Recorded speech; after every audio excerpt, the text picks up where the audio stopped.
So this is the first time I'm ever reading this. It's called The Ones Who Walk Away from Neverland, and a little bit from Ursula Le Guin at the beginning. Sometimes, also, a man or a woman, much older, falls silent for a day or two, then leaves home.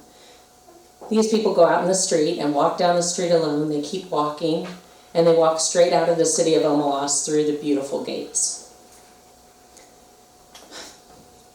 Take a look at yourself and make a change. My shaky voice hit almost all of the notes, and I looked out at the faces of my classmates who nodded and smiled supportively at me. I hated singing. I was at my most vulnerable in song class. It was a mandatory requirement at NYU.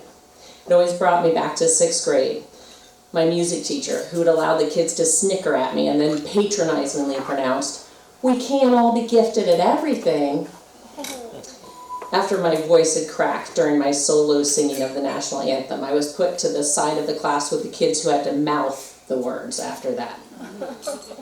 I picked Man in the Mirror for my song class because I always loved and felt happy when I listened to Michael Jackson.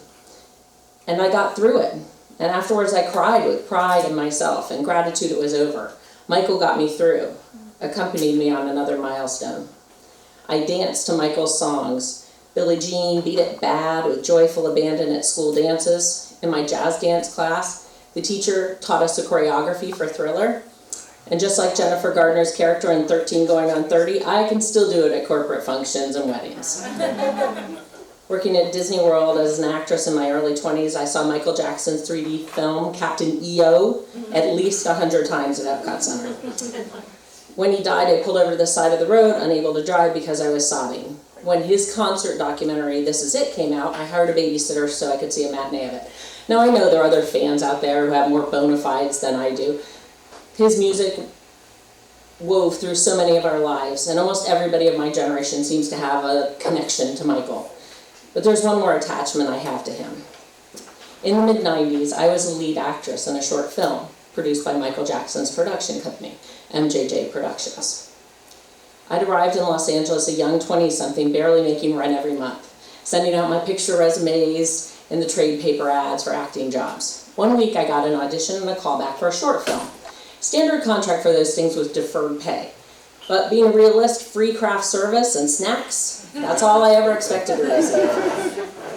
Then the contract came for the film. It was called a social event. It was almost SAG minimum for every day on set, and I had a lot of days. And it was being shot on film, not video. And I was the star. I was so excited. To try and tell you how much would be an understatement. At the auditions, the director seemed young. The first day of shooting, he seemed even younger. He was flanked by 2 producers who did most of the talking. The team was sweet but overwhelmed. Someone told me he was 17 and a promising filmmaker. This was part of his NYU application. At the time, and still, my day job was an SAT tutor for wealthy Beverly Hills kids. Parents spend a lot of money to get their kids into good schools, so I figured that was one of these deals. By the way, I wrote that before the whole word off. The first day of filming, I told the kid director, "Hey, NYU's a great school." He looked confused.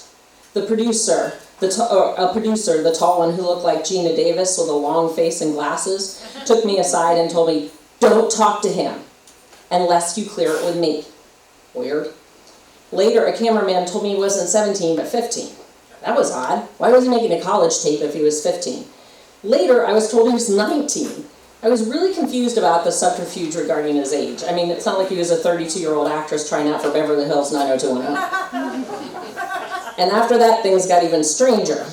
The boy director had a notebook he hunched over, writing it. The cover of it read Neverland. I figured he was a big Peter Pan fan. Working at Disney World, I'd seen a lot of adults who were into kids' movies. That young director, his name was James Safechuck. He's been in the spotlight a lot recently, detailing, along with Wade Robeson, his abuse. We called him Jimmy on the set. My experience on the film was odd, but you need to know that every experience on every set in LA was odd in one way or another. We didn't even know at first Michael Jackson was involved until we got our first check. A castmate who I became friendly with, who had a small role in the film, pulled me aside, pointed to the check. MJJ Productions, you know who that is? That's Michael Jackson. No way, I said. But then he goaded me into calling. Is this Michael Jackson's production company? I asked in a weird voice honed by my proclivity for prank phone calls in college. It is, yes, I heard before I hung up. It was all so wonderful and exciting. For years, I could dine on the fact I was in a movie produced by Michael Jackson. Actresses deal with so many soul-crushing, confidence-shredding events. This was a warm consolation that fortified me in the bleakest months. When my evil inner voice told me I was nothing, I could counter with the validation supplied by my hero, Michael Jackson. The film premiered in a Sony screening room. It was acknowledged that Michael was involved through a warning, Michael might be here, don't make eye contact. I'd never seen myself on a big screen before, so that was the most important thing to me at the time, simultaneously cringing and loving the experience. After the viewing, there was a fancy reception. I was chowing down on free chocolate-covered strawberries and champagne when I heard a soft, "You were good." I turned, and I saw him and his entourage, and then they left quickly. It was Michael. Michael thought I was good. I felt bliss beyond words.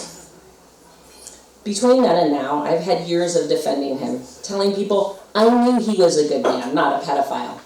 Weird, sure. But after all, I met a teenage boy that I was friends with, and that boy was fine. Michael just loved kids and wanted to help them. He was an innocent man. You see, like others, I needed Michael Jackson to be an innocent man, because I wanted to keep my good memories of his music. I wanted to keep this fabulous story, and I needed it to work in my head. Michael was not only an artist, but somebody who believed I was talented. If he was a bad man, I lost all of that. But it didn't really work, did it? That always nagged me. If I'm honest now, wasn't I disturbed by how Jimmy seemed disaffected, detached, and overwhelmed? There was a time that I asked the producer if I could talk to Jimmy about character motivation. I was told yes, but it will be supervised. As a lead in the film, not having access to the director was unusual, but not unheard of. In the film, my character had a dog, and that dog was supposed to be the ticket to Lassie's funeral. Such a dumb movie. My character needed to promote her own career. She was in love with her boyfriend until the end when they turned on each other. I'm confused. Does my character love him for real or not, Jimmy? She does, but fame is what she loves, the kid said, looking at something behind me blankly. I remember wondering if he was on something. He seemed really passive. Okay, so her main motivation is fame, but then when she gets close and she doesn't get it, she gets mean, I suggested. Jimmy laughed a little, and his chaperone stiffened. That's maybe too hard a question. I felt uncomfortable. I was asking a young boy to answer this. And then he said, "Fame makes a few people happy, I guess, but you have to sacrifice for fame, Debby. But love doesn't make you happy either." Right, I said. I felt like I was talking to a jaded 60-year-old. Another thing that stuck in my mind is weird. I saw that female producer a few years later at a Women in Film get-together at the Stinking Rose. I approached her, and she denied knowing about the short film. She looked at me as if she was seeing a ghost, and she kept claiming, "I don't know you, I don't know that film." The film had 5 actors in it. How could she not know me?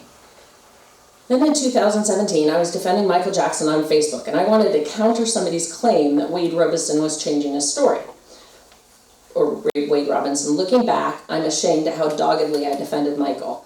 I'd get angry that people hated him. To prepare for the social media battle, I Googled Michael Jackson accuser, expecting Wade to come up. There it was. I saw Jimmy's name.